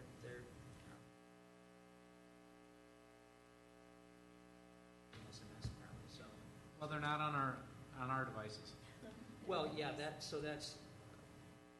and, I would even wonder why there's value in parents needing to use our devices for FaceTime. There would have to be some qualification that I would think. They don't have another device at home, et cetera. But given the numbers that we had in the surveys before the bond package, and the numbers now, most of these kids have other devices. Percentage-wise, most of them have other devices, so they don't really need our FaceTime. FaceTime is very specific to Apple, so if their parents have that's why I wonder if they're using FaceTime for each other? No, I don't believe that's the... No? I believe there are students that FaceTime each other. I mean, even if they have, and sometimes that's a good thing. I mean, studying. yeah, if they have an Apple. Not always, Apple but ID. sometimes. Hey, Ms. Lasan? I don't have any questions. Prosnick? Kind of going along with what Ms. Timmer said, the time when this is being used at school is somewhat interesting to me to know that the high school, if the high time is block lunch that may or may not be happening on that campus, or if it's all being used in the morning at elementaries or throughout the day at middle school.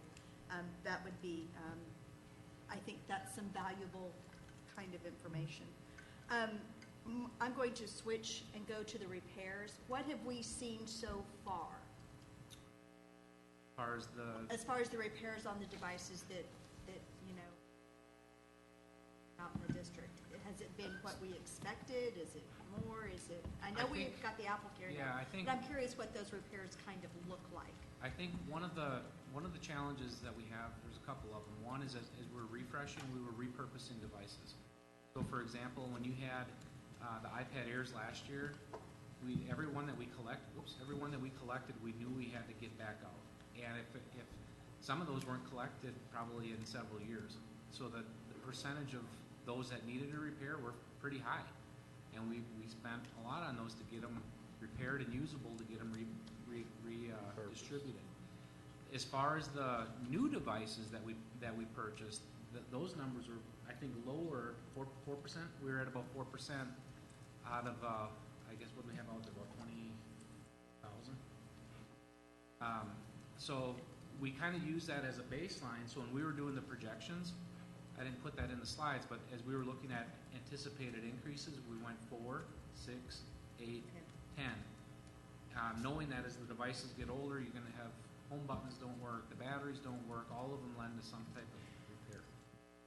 So I think we're probably on target. The one thing that is not, we don't have a full sample size, is the case and the keyboard. So I think what's going to really come out of this with the year through the cycle is how does having that keyboard on the device and how detachable is that? How does that impact the trend rate? And our historical data was that our highest repair grades are middle school and 9th grade. And those students had iPad Airs where the keyboard wasn't detachable. So I think what we need to really do is get through this year, and we reset our claim process or insurance on the 3rd Friday. So as we were talking about it, we really need to look at that early next fall just to see how did a year's worth of kind of having everything even set, how does it look? I think overall I'm pretty happy with the 4%. I'm hoping it's not more now that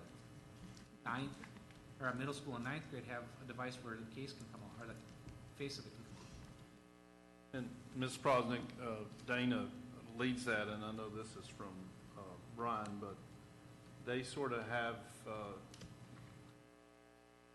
earmarked about $500,000 for expenses for this year versus, and it's going to just sort of double and triple and quadruple, to about $2.5 million 4 years from now as far as expenditure. So, that's the best guess based on age of the device, Apple Care available versus Apple Care going to 45%, right. and then no Apple Care in year 5. So, And that $40 that does not, sorry, the Apple Care does not cover the keyboard. No. Just covers the iPad. Yep. device. Ms. Hefner? I have a question. Actually, Dr. Rogers, you addressed it partly before I even had the chance to say. So how are we going to use this data? So we're going to use this data in trying to have better conversations with teachers and making sure that they have the resources and the knowledge to use the technology. And then second part of that is how are we going to tell teachers how we're using the data? So how are we going to use the data, and then how are we going to relay to the teachers what we're doing with the data? Yeah, I think first we've got to create the data, which is what they're doing. I think then how are we going to use it is to really help inform, from my perspective, is this the right plan? Not. I certainly don't believe the data says that we shouldn't provide some type of technology for students, so please let me be clear about that. We'd be going way opposite of what I believe and what I think I know the board believes. So, but we've got to use, and then I think we need to use the data to once again express to our campuses and to our individual teachers, hey, you're being provided this device, your students are being provided to use it. If you're not using technology in some way or ways in your classroom, you are doing a disservice to your students. Doesn't mean you should be doing it, using it 100% of the time or 50%. I don't want to get to that point, but students need the multiple type of resources, access to all the various tools that are available only through technology in your classroom. And if you're not doing that, then shame on us.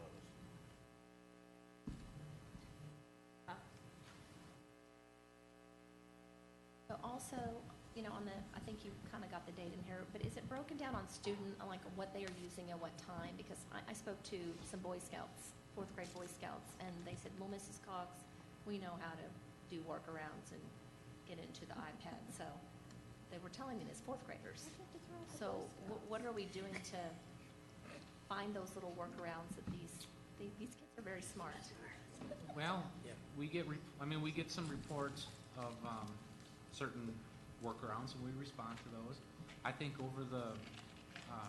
over the years, that has been greatly reduced because, for example, one workaround that we had before we reset the VPN was anonymous proxies, other kids putting their own VPN on, and that stuff it just doesn't work.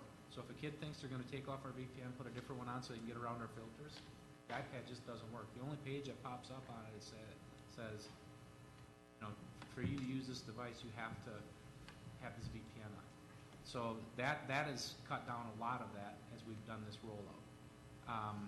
So the VPN tamper-proofing, I guess, is how we call it. That part has helped, and then with the anonymous proxies, some of the security components that we put in, like the Cisco ELA, it's looking at those types of bypasses, and those systems obviously are looking at a global, data set to categorize some of that, but not everything's in there, but as we find them, we put them in there. So I think we've done a good job on that. And students and even teachers and even students will come and say, hey, is this supposed to work like that? We really do have some good kids out here that bring it to our attention. We get some off of our student repair center too. I mean, they're employees of ours. I kind of see them as a little bit of a mole, where we try to pick their brain on what they're seeing. So we try to find these things and try to respond. Okay. Anything to add on that? That really puts them in a good light. Yeah, like Brian said, we've really tried to crack down on a lot of that stuff, and we have been able to. I mean, but there's always going to be ways around things as long as we are open to the internet. I mean, they're going to find something some way, and it's just a matter of trying to keep up with them and continue to block that. We do monitor things on a daily basis. There's a report that goes to me and my team every day where we can see the bandwidth categories and the highest applications, the highest URLs that are being used. And today even we found one that for some reason among students there was a site that was #1 today that's never been #1 before. So we contacted Learning and Teaching, and they said that is in no way we contacted Michelle Jacobson's team. They said that's not an education use, and so we blocked that, so that will no longer be. We're guessing they were using that for some kind of a to access stuff that they couldn't get to otherwise. So we monitor that stuff on a daily basis. So. Way to go, team. Like the CIA. All right, thank you. When you mentioned that on YouTube, when a teacher flags, that it becomes available, is that district-wide? Currently it is, yeah. But it does log, and we do look through those logs. It logs who flagged it. So if we ever got in a situation, we sent out like training procedures and making people aware that, hey, if you're a 12th grade teacher teaching something, it might not be appropriate at a younger level. But that said, we are blocking, we're blocking the access through YouTube if you're going through YouTube for the elementary. The Canvas piece is kind of cool because it becomes this distribution mechanism for educationally appropriate YouTube for the kids in that class. So I think as we look at like our next phase of Canvas and the adoption, I think it's going to become a great asset for teachers in the elementary level as well. Well, I just like the fact that we weren't having to duplicate efforts. If somebody found something that they really liked in history class, then all the campuses didn't have to go through the. No, and it's a super simple, like once a teacher's on the video, there's just a little checkbox right under the video, and they'll know that it hasn't already been approved, and they just check it. But the thing is, even if they check it, they still have to get it to, they still got to get it to a kid, right? So you still have to grab a URL or share it, and something like your learning management system is a great platform to do that. Okay, thank you. This may be more of a statement, so it is my last one. It's my last one. I would agree that teachers need to use these devices, and we need to get a higher level of adoption as it relates to, or lower percentage of opt-out, et cetera. I think what is still unclear, and this is great progress, is how we take this and match this with student achievement. So remember, if you look at our average spend per student as it relates to technology is much higher than most school districts that have adopted other models. And again, if you're coming at this from the outside and you say, okay, LISD is spending this money, well, you got to discard the B because that's not fair, except for the fact that these are a lot of people that do these evaluations and vote on certain things like bond package, et cetera, that are looking at things that don't have all the clarity that we do. So I would just say that what we need to do within the next school year is start showing that because of our model, we drive a higher level of student achievement with it, because inherent within the model. Now, I'm not talking about, compliance with TEKS, et cetera, because everybody has to do that.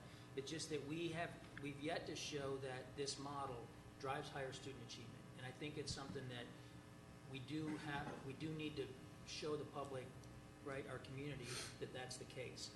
In particular, in 2 years, where you see a different level of achievement at a campus level, and so you look at the adoption rate, one could start to draw appropriate or inappropriate conclusions by looking at the data and say, hey, well, they got a lower adoption rate, they're not performing. You guys could use that and say, well, yeah, so if we get the adoption rate up, achievement will go up, right? So just food for thought on that as we circle back with some of our questions and, how we kind of consolidate what's going on with learning and teaching and data you've got and how we show that it's driving performance.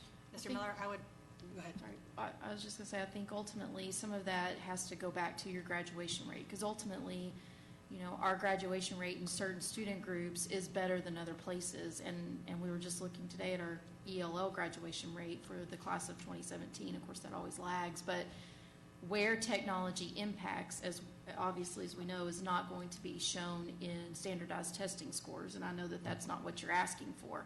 Where technology is going to show impact is in engagement in school, engagement in classrooms, in earning those graduation credits, because sometimes it means I got to take a class faster again in a different way if I wasn't on track to graduate. So things of that nature would be how we would need to tell that story. So I think that's great. Let's do that. I know Christy wants to say something here, but graduation rate's one we've, generally speaking, traditionally touted in LISD. Mm-hmm. So even before technology, we would have said that our SAT scores, ACT scores, and graduation rate are higher than other districts. So take out the technology, we still, right? So the student population aspect, I mean, if you go back far enough, your special ed student population, your ELL student population, we are seeing significant increases in those. Granted, it moves a little bit from class to class, but those kind of things are showing improvement that have happened in the time that we've had technology. And for me, it would be a correlation. I do not believe we could show causation between an increased usage of technology, that particular thing causing student performance to increase. I think the teachers would be very offended if we said that it's the technology rather than the teachers and the instruction and the curriculum all together, tied together, would be the cause rather than just one component by itself. I think there's a percentage of causation that has to be included. You can't spend this kind of money and not, this is one of the issues in education, right? Mm-hmm. It's very hard to measure things and quantify them, and very few times are we able to show causation. We will do causation as it relates to a program or a certain curriculum or certain extracurriculars, but when it comes down to this, how you correlate the money that we're spending here and look at causation with student achievement, we have to somehow figure out, and maybe that's what we have to do, what are the KPIs that we need to show that there's some causation with this? It's easy to show correlation, but what is the correlation? Because we've also, I get that our special ed population's gone up, mm-hmm. but we've also put in a lot of programs, right? We've done a lot of things. We did a GT audit. We've done special ed things. We've done things with communication. We've done all these things over the years. And so which is it, right? There's got to be some way to show that this is the right way to go, and here's why. And if it's just correlation, I think it's very difficult to show causation in the education world. But I think it's worthy of evaluating, but I think it's much more difficult than in other places. Don? No question. Rosalie? So my question kind of is, and I don't know if you looked, because I know that these are two different time frames. I know that we looked at the bandwidth data is from the beginning of November, and the classroom walks were last year. But is there any correlation between that and those classroom walks? Have we looked at that? between the usage data and the classroom logs. Yeah. We have not gone back and looked deeper at the usage data for the schools and then the classroom log data, but we And can once do again, that. yeah, I think that would just be an interesting analysis to see if, and once again, I realize we're looking at two different time frames. Sure. But does that correlate? Like, does it give some validity to those walks, or not? In some ways, because we're constantly walking classrooms, and I don't know what we're doing sometimes with all that data. I will ask this: did they know that you were going to be pulling this from the first week? You didn't tell anybody, just your moles and your. Well, I think this meeting was originally in October, and I think, we've been learning the data as well, and we had a different set of data, and quite honestly, I think it probably worked a little better because we were in the middle of doing tech deployments. So I feel like at least we got a little better look of deployments are over, those that opted in should have, so I think it probably worked out better. Ms. Hassett? I have a couple questions. Can we, next time we do Skyward forms, can we put a survey right there, make them answer the questions? If they opt out, why did you opt out? Maybe force them to at that time. Wondering if they can't go past it.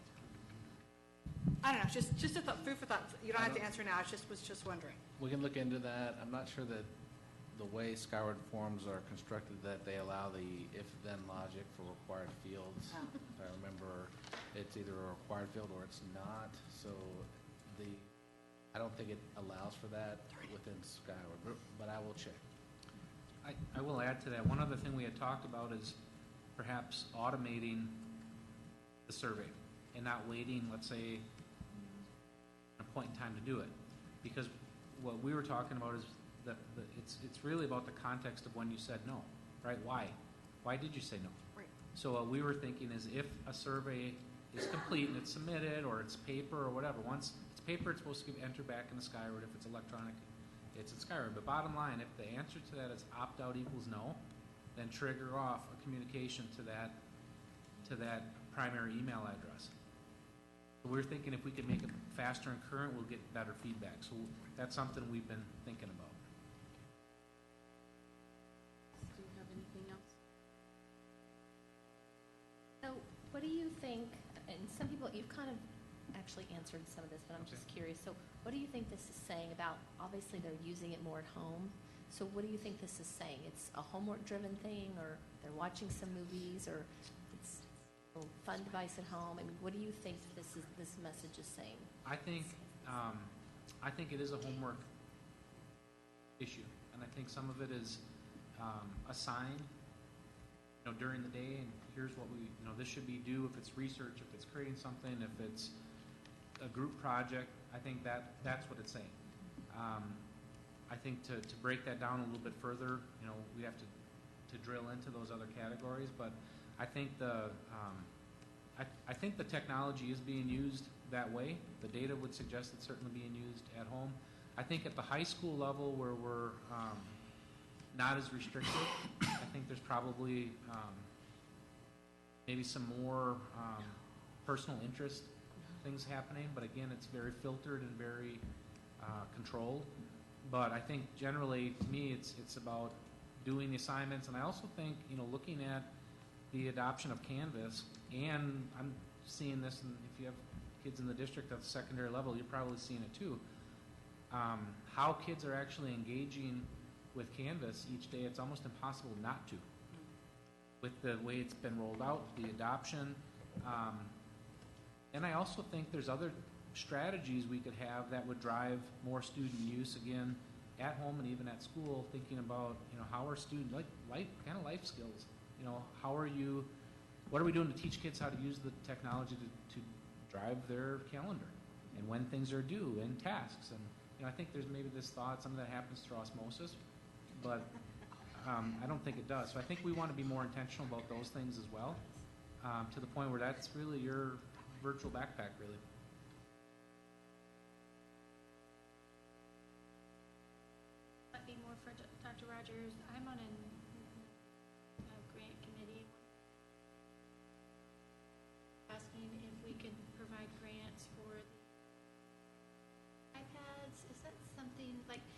they said they would be, the English teachers, the students really wanted it, and the teachers were willing to work with them to help, if they could get a grant for the cost of that.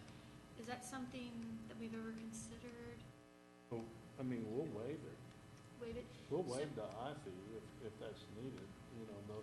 The normal minimum is 40, and then, of course, if they're on free and reduced, it's 10.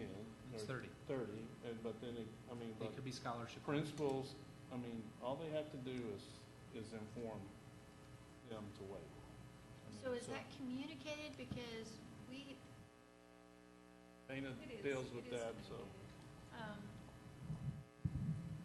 We do have meetings with administrators at the beginning of the year, and then there's the campus playbook, and all that's through there. But we get questions, they'll call, and they'll talk to us. One of our data people, that they send out regular reports on fees that are owed and things like that, and if there's a need, then that admin can reach out to the parents, and they can reduce it to the 30 if they didn't have their free and reduced lunch on there, or they can reduce it to 10. Sometimes they'll scholarship and they'll waive it. And that's not just on the fee, on the $40 fee. Sometimes that is even on a break. okay. And I appreciate the administrator. I just think that there's a breakdown in communication. Is there a way to also, it seems like the librarians are the ones that kind of become the hub of information. Is there a way to communicate it? I know that it's in a book, but And it is, yes.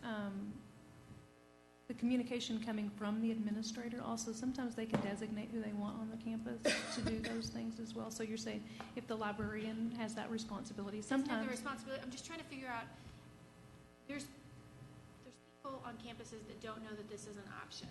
And so they're looking for grants to cover this, which tells me they don't know that this is a possibility. So we need to communicate with them better. But I don't think that communicating to the administrator solves the problem. So that's what I just meant, just maybe more than just, I think we're putting a lot on our administrators to communicate a lot of information. And honestly, if that's not at top of mind, and probably at the beginning of school it's not top of mind for teachers to even ask for that, it's like, who else could be communicated that understands that, especially maybe even the English departments that might be the source. I'm just trying to think, I'm just saying there's a breakdown. Sure. There's teachers that are trying to help students, and they're not aware of this information. Absolutely. One thing we did do this past year is we developed a custom form that teachers have access in Skyward. So if a student's enrolled in their course, there's a specialty area they can click through, and it'll show the status of that kid. Because they get this deal, we're trying to break down the communication barrier, where a teacher says, well, kids don't have a device, or they didn't opt in. But when you look at it, yeah, they did opt in. Bring it, or whatever, right? Or it's in for repair. So what we're doing is providing that information to the campus, or to the teachers, to the kids in their class that says, are they opted in? Do they have unpaid fees? If they don't have a device, what's its status? Is it in repair? So that they have some insight into this stuff. So I think that's a good idea. And maybe what we could do is bundle some of that, like with the third Friday.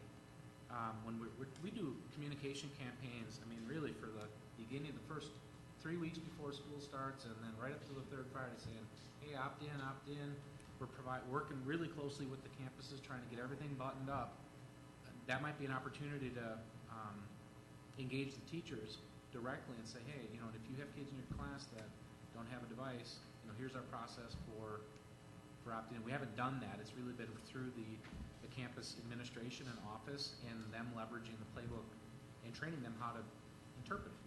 Right. 'Cause I think it seems like it hit about October, the very beginning, into September, October. That's when teachers realized, oh, we need to help these students, or we're willing to help, or the students are coming to ask for help, and that's where hard for all of it to soak in. So that was just my thank you. I think this is solved by the assistant chiefs asking everyone when they go to the campuses about, because the assistant chiefs have the reports, and then at Dr. Coburn's level, they're at the principal meetings or the leadership meetings, they're asking these questions. I bet we'd get much better data from those campuses, and we'd see the out number go down. There's an assigned administrator for every campus that's in charge of 1-X. So, you know, I would, you know, and we'll have to reiterate, but, I mean, to me, if I'm a teacher and I'm having problems related to 1-X, it just sort of makes sense. I mean, I promise you, these administrators have stood up in front of their campuses, they've talked about all the different program components. It would make sense that that's who you go to, but we certainly try to figure out different communication method on that.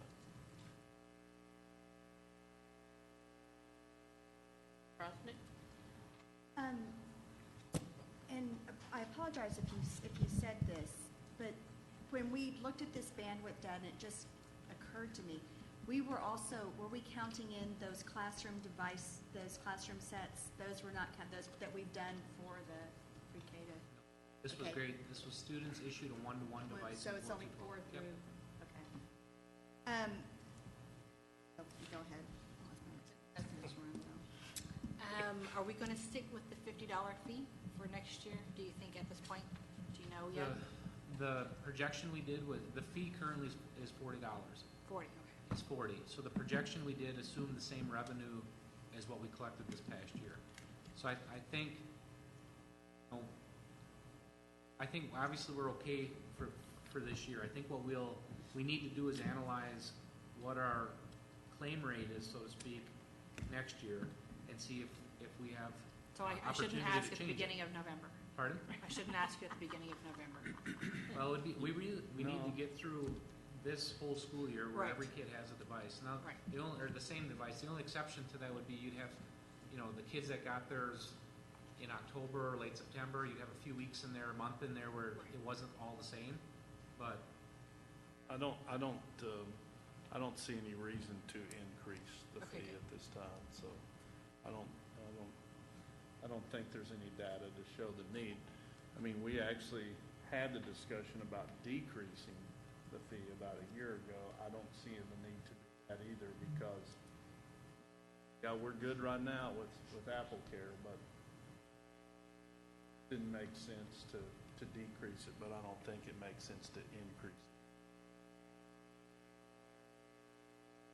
I have one question and then 2 comments, and I will be done, so promise. So my question is relating to, all this is great, but how are the servers working on the campuses? We were having issues in the past where the systems weren't. as far as wireless, Yeah.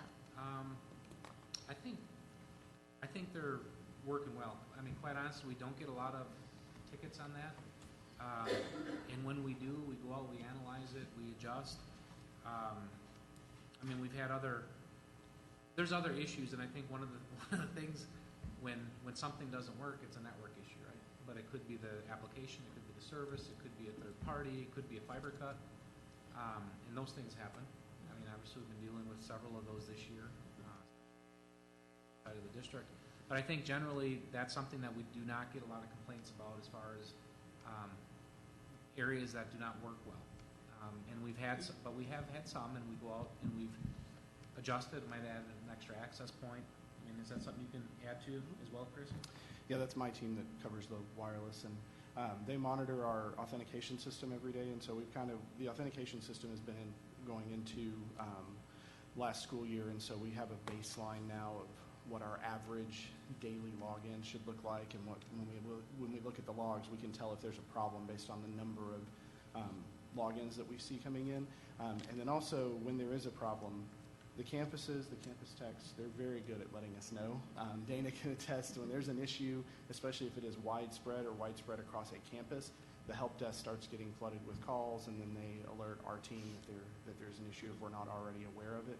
So the widespread issues that we were having before as we were rolling out ICE, we have not seen those issues in some time. I mean, everything has been working pretty well over the last few months. Everything's going really well. So We did have an issue on the server piece. I think it puts up in the board update where we were hitting a capacity limit for the CK, yes, with the VPN. We added 2 additional servers in line, and we haven't had a problem with that since. That's great. And my 2 comments real quick is, Ms. Sells, I would like an update at some point in time on the committee that's working, like an update to the board. But I think something that I would like to see from the committee is a plan of sustainability. I mean, we can't depend on bonds every time to keep sustaining this program. So what does that look like? I'd really like to know their input, because I think you have a really good committee put together, and I think they have some great input to have. My last comment is just to go on the record. This is something I've been saying since I started the board, but I really wish at some point in time, I know some fellow board members feel a little bit differently, but I would love to see those iPads stay at the school at the end of the year. And so we're not taking them home. And I know some kids need to do that, and that would be fine. They would check them out. But I think we would gain a lot more credibility of having them ready to go at the beginning of the school year and not be resetting passwords and doing all this when school starts. Ms. Timish? No, ma'am. Good, thank you. Ms. Hassan, skipping over you. Ms. Prosnick? And it could just be that the graph is wonky, but on the graph that has the average bandwidth per student by campus, there are 3 campuses showing that don't have any at-home usage, but when you did the breakdown, there was some. Is that just a? So those campuses were the Career Centers and LLC. Okay. And we Yeah, didn't because I couldn't include get the those- names to pop up. We didn't include those in the feeders or in the elementary, middle, high charts specifically. That's why they didn't show up on the other breakdowns. And their at-home use would be categorized with their home campus. Within their Correct. theater. Okay, that's where I got Yep. Right. confused. That was a good catch. Every once in a while. Thank you very much. Okay, I have a weird pie-in-the-sky question, because I'm demanding, so I just wanted to ask. Can we also track traffic? So non-LISD devices versus regular LISD devices? Not now, but later can we, because then that would allow us to figure out how many cell phone devices we're on, give a different set of data as to what's happening during the day with the students' classroom. Could we track, is that possible to track it through the? It's possible only if they connect to our network. So for example, If they don't, if they're on cell Correct. service and quite honestly, I mean, the kids do not like connecting their stuff to our network because it requires them to accept our security certificate. They're going to have to accept our level of filtering, and they can't do Snapchat.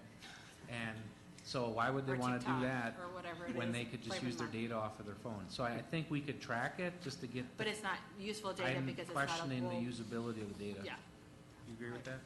Yeah. curious, so then never mind. But I would like to concur with what has been said. Y'all have done an outstanding job, whether it's the trusted learning environment, whatever that's called. So, yeah, or just trying to protect our student data to make sure that the student data itself is safe, whatever they're viewing is safe. So the way that you're protecting our students is greatly appreciated, and I appreciate all the work, as well as trying to make sure that we're using this as well to the best use of taxpayer dollars. So I really appreciate it. And I once again concur on that too. I'm curious, are we going to track this data over the Thanksgiving holidays? I'd just be kind of curious to see if students are still working during the holidays on educational pieces versus just, does this kind of flop? I mean, or does this just shrink? The other thing is, although I'm one of those that I would see the good of those iPads going home during the summer. We'd have to have I think there's learning that's happening in the summer, and I don't know how better to explain it. There's learning happening with our communities and schools of North Texas students that are going through some of those enrichments that they're doing. There's our SOAR. There's other opportunities during the summer at our libraries. And so it would be really interesting to me to see if there was a population of our students that were actually using it for educational purposes over the summer and really during these breaks, because I think that there's things that there's a certain population of students that are actually still learning over the summer, even though it's not learning provided specifically by LISD. So That would be my only fear, and for my child, it's not going to affect her because she has an iPhone and a Mac, but for a student that's their only device, I would hate to remove that from them if there was even one instance of them seeking learning during that time and learning on their own, which I can't give them that gift. So that would be my only comments. Everything else was answered. I would like to see the campus. The teacher approved that YouTube. I'm glad that is being monitored to see what they're approving, and I'm glad to see that. I just didn't want it to be something that any teacher could just click and sometimes it's good to have an oversight. So, and then thank you for explaining those three. We had caught that also, so thank you very much. Yeah. I also love the idea Mr. Colbeck said about trying to push out to kids how to use the technology to their advantage, like calendars. And it would be wonderful if other people would nag my children on the same thing that I bug them on at home. So I think that's a great idea because it is definitely a useful part of the app.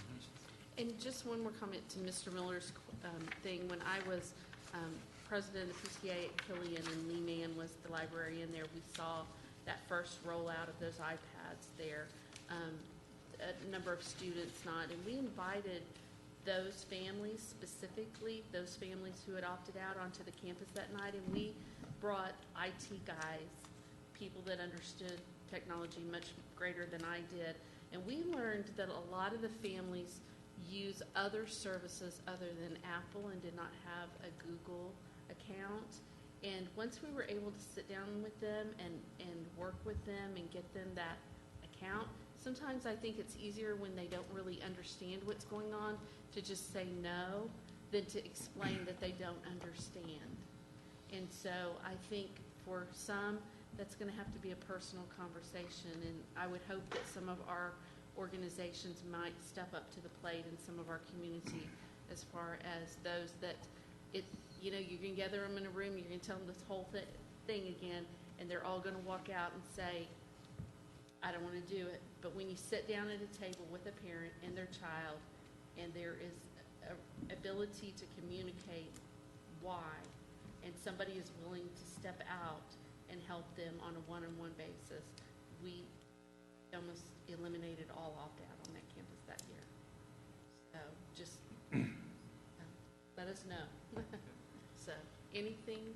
Well, Ms. Sells, I just wanted to say I appreciate the work of the group. They, as all of you have said, we were very fortunate to have these folks at the table and some other folks that support Brian. And just to make sure that Dr. Coburn's paying attention, Ms. Cox, I've been told that Decatur ISD is going to float a loan to help pay the next one. So with that, I'm No, we lost that spot to point of order. Something. If there's no further business, this meeting is adjourned and the time is now 7:10 p.m. Thank you all very much.